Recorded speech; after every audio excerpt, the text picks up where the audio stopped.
Hola. Hoy vamos a sumergirnos en un texto que, bueno, cambió radicalmente cómo vemos el mundo. El origen de las especies de Charles Darwin, publicado allá por 1859.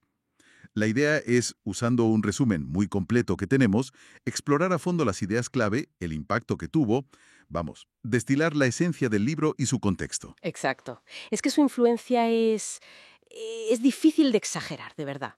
Se considera la base, la piedra angular de la biología evolutiva moderna. Y no solo cambió la ciencia, ¿eh? También la filosofía, la forma de vernos a nosotros mismos en el universo. Vale, pues entremos en materia. A ver, ¿cuál dirías que es el núcleo, la idea central de Darwin? Explicada de forma sencilla. Pues mira, se basa en observaciones muy directas, ¿sabes? Primero, nacen muchos más individuos de los que pueden llegar a sobrevivir. Luego, los recursos son limitados. Esto lleva inevitablemente a lo que él llamó una lucha por la existencia. Ah, Y clave también dentro de una población, los individuos no son iguales, varían. Y muchas de esas variaciones pues se heredan. mm, De todo esto, él deduce la selección natural. O sea, aquellos individuos con variaciones que les dan alguna ventaja en su entorno tienen más papeletas para sobrevivir, para reproducirse y, claro, para pasar esos rasgos a sus hijos. Y esto, repetido generación tras generación, pues puede acabar formando especies nuevas. suena, bueno, hoy nos suena bastante lógico, ¿no? Pero, ¿cómo llegó él a esa idea? Y sobre todo la pregunta del millón. ¿Por qué tardó tanto? Se habrá de casi 20 años en publicarlo. Sí, sí, fue un proceso largo. El viaje en el Beagle, por supuesto, fue fundamental. Las observaciones en las Galápagos, en Sudamérica, los fósiles que encontraba. Claro, el viaje es mítico. Totalmente. Luego, eh, leer a Malthus sobre la población, cómo crece exponencialmente frente a los recursos, eso le dio una pista importante sobre la lucha. Y lo conectó con lo que veía en la selección artificial, ¿sabes? Cómo los criadores de palomas, por ejemplo, seleccionaban rasgos concretos. Ah, mira. Y la tardanza. Pues, a ver, se dice mucho lo del miedo a la controversia, y algo habría, pero sobre todo era por su rigor científico. Quería acumular una cantidad de pruebas, bueno, abrumadora. Estuvo 8 años estudiando solo percebes, imagínate. Quería que su argumento fuera, pues eso, incontestable. 8 años con Percebes. Tiene mérito. ¿Y entonces qué pasó? ¿Qué le hizo decir, venga, lo publico ya? Porque aquí es donde la historia se pone interesante, ¿verdad? Uf, total.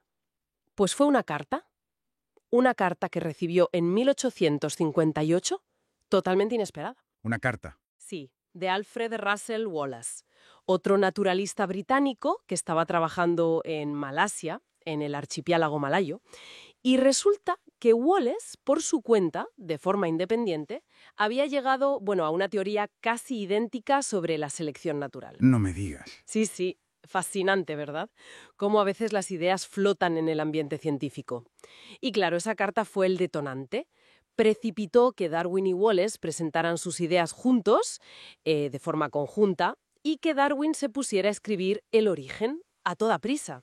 Él decía que era solo un resumen, ¿sabes?, de la obra mucho más grande que tenía en mente. Increíble. O sea que una carta aceleró uno de los libros más importantes de la historia. Y ese resumen, como él lo llamaba, ¿qué más contenía? Aparte de la selección natural. Pues fundamentalmente introdujo la idea de la descendencia con modificación. ¿Qué quiere decir eso exactamente? Pues que toda la vida en la Tierra está emparentada, que todos venimos de ancestros comunes y hemos ido cambiando, modificándonos a lo largo de millones de años, como un gran árbol, el árbol de la vida. El árbol de la vida. Exacto. Y esto explicaba un montón de cosas que antes no cuadraban. Las homologías, por ejemplo. ¿Homólogo qué? Homologías. Son estructuras parecidas en distintas especies porque vienen de un ancestro común. Piensa en los huesos de la mano humana, del ala de un murciélago, de la aleta de una ballena. Son básicamente los mismos huesos adaptados a funciones distintas. Ah, vale, vale, ya entiendo. También explicaba los órganos rudimentarios, esos que ya no usamos, pero que están ahí, como un eco del pasado evolutivo.